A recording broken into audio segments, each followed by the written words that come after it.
Usik na na siya, usik. Ala, kadaghan. Hala, kadaghan. Gani kayo. Oh, ganito 'yon. Ingon ani, sayang kaayo. Mahal ang bigas ngayon. Maiipon to, makakuha ka ng isang sako.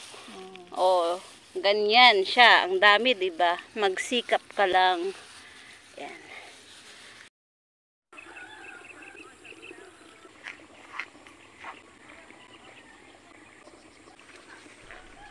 Gusto mo ba ng libreng bigas? Dito maraming libre. Pag hindi mo tukunin, ay masasayang lang ito, mahuhulog sa lupa. Ganito ang aming ginagawa dito sa aming probinsya.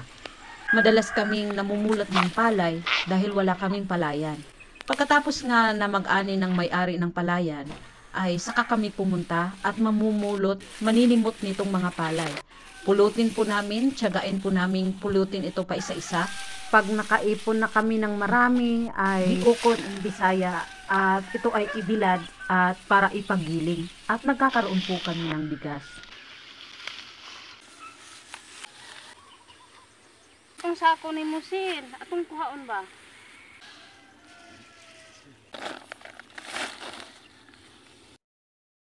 Mura kag namunit og bugas. Daghana oy. Dara. Daghan kayo. Na, daghan kayo. Oh. mahal na ang bugas, guys. Usik ni siya, mga usik na. Usik. Si mama, oh. Luoy kayo, mi guys. Imot ni mo. Mas Michelle dito, namumpon. Na, pamunpunon ni siya. Pang kuhaon na mo ning nausik sa yuta. Hugasan ni guys, sisigon, Gasan. pamunitan, ug kuam bato. Hagdaw o panghagdaw. Ito ang tawag po namin nito in Bisaya, paninimot ng palay. Pwede rin po kaming mang-ag-ag at pwede rin po kaming mamulot ng mga stalk at yung mga nahuhulog sa lupa.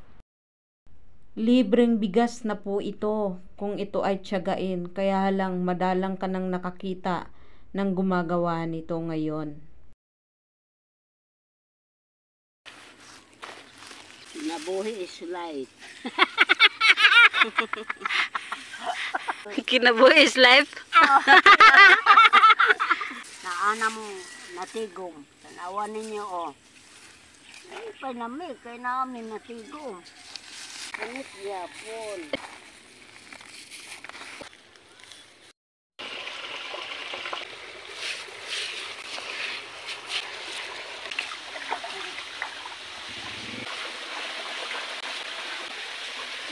Tapos na kami sa panghagdaw at ngayon po ay maggiok na at saka ibilad po ito.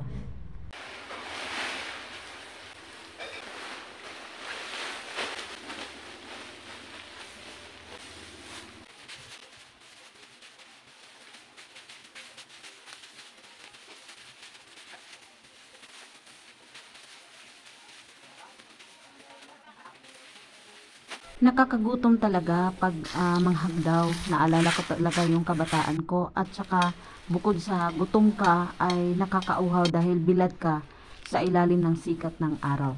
Pero di namin alintana ang sikat ng araw, makaipon lang kami at magkaroon kami ng bigas kasi magkabigas lang po kami pagka magtrabaho kami dahil wala naman po kami sariling palayan.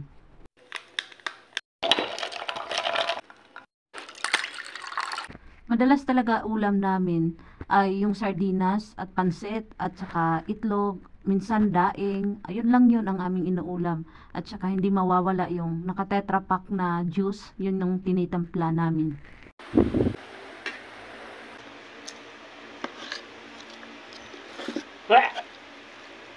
Ulam din, why namin.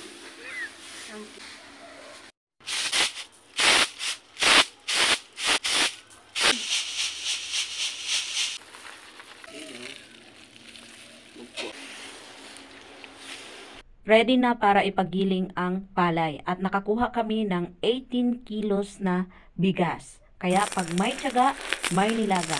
Pag may tiyaga, may sinigang. Pag may tiyaga, may bigas. Yun lang, maraming salamat po sa panonood.